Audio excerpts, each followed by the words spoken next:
If the square difference of the zeros of the quadratic polynomial x square plus px plus 45 is equal to 144, find the value of p. Okay, so in this question हमें बताया गया है कि अगर दो zeros हैं उसका square difference जो है वो 144 है एंड हमें एक क्वाड्रेटिक पॉलिनोमियल गिवन है, तो हमें वैल्यू ऑफ p फाइंड करना है। सबसे पहले हम लोग क्वाड्रेटिक पॉलिनोमियल को लिख लेते हैं,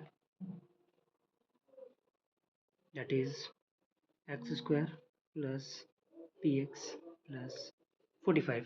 Okay, so now it is saying that square difference of the zeros of quadratic polynomial is 144. तो उसको लिखने से पहले हम लोग इसके, अगर ये दिया हुआ है कि जीरोज़ है तो जीरोज़ है तो ये प्रॉपर्टीज़ को भी सेटिस्फाई करेगा, that is alpha plus beta is equal to minus B by A and alpha beta by C by A. So that will be minus p by 1 and this will be 45 by 1. It will become minus p and that will be 45. Okay, so now we have got that alpha plus beta is minus p and alpha beta is 45. तो हमें alpha plus beta जो है वो minus P मिल चुका है and alpha beta जो है हमें 45 मिल चुका है. अब हमें चेक करना है कि क्या गिवन है. तो हमारा क्वेश्चन में कह रहा है कि square difference of the zeroes of the quadratic polynomial. Okay, so हमारा क्वेश्चन कह रहा है कि स्क्वायर डिफरेंस मतलब कि अल्फ़ा माइनस बीटा का whole square, square difference. Okay, यहाँ पर बच्चे मिस्टेक क्या करते हैं कि वो x square minus B square निकालते हैं जिससे कि आंसर नहीं आता है. स्क्वायर डिफरेंस का मतलब होता है कि दोनों का होल स्क्वायर का डिफरेंस. आप लोग समझ रहे हैं ना मैं क्या कह रहा हूँ. इज इक्वल टू क्या गिवन है 144. Okay, so x minus alpha minus beta that is alpha minus beta तो हमारे पास है नहीं कहीं पर भी, तो इसको हम लोग इसको ब्रेक डाउन कर लेते हैं. That will be alpha square plus beta square minus 2 alpha beta. हमारे पास alpha square and beta square आ चुका है, तो हम लोग निकाल सकते हैं. आप लोगों को शायद पता हो, नहीं पता हो तो मैं बता दूँ. That alpha square plus beta square का वैल्यू होता है अल्फ़ा प्लस बीटा का whole square minus 2 alpha beta. अगर आप लोग को जानना है कि ये कैसे आया तो मैं बता ही देता हूँ.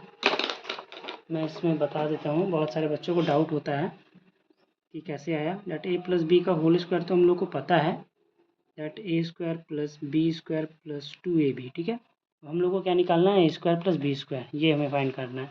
जस्ट ये जो हमारा है ना इसको इस साइड भेज देंगे. ठीक है, सो ये हमारा बन जाएगा ए प्लस बी का होल स्क्वायर माइनस 2ab. ये हमारा हो जाएगा ए स्क्वायर प्लस बी स्क्वायर. यही प्रॉपर्टी को हम यहाँ पर यूज़ करने वाले हैं. यहाँ साइड में हमने लिख भी दिया है कि आप कंफ्यूज ना हो. ए प्लस बी का अल्फ़ा प्लस बीटा का whole square minus 2 alpha beta minus 2 alpha beta is equal to 144. हो जाएगा अल्फ़ा प्लस बीटा का whole square minus 4 alpha beta is equal to 144.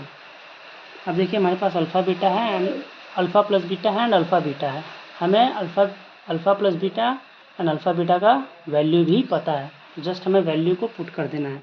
Alpha plus beta का हमारे पास value है minus P square and alpha beta का value हमारे पास 45 है. तो यहाँ 4 इंटू 45 हो जाएगा, ये हो जाएगा 144.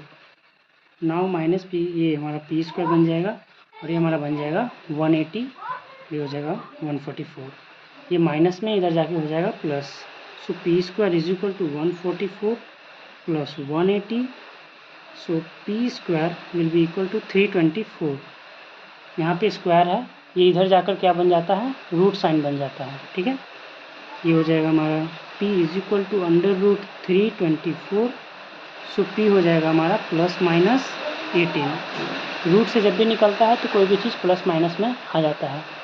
एक बार रिकॉल कर देता हूँ शुरू से मैं. And thank you for watching this video. और एक लास्ट बात, कुछ मिले ना मिले क्लैरिटी ज़रूर मिलेगी.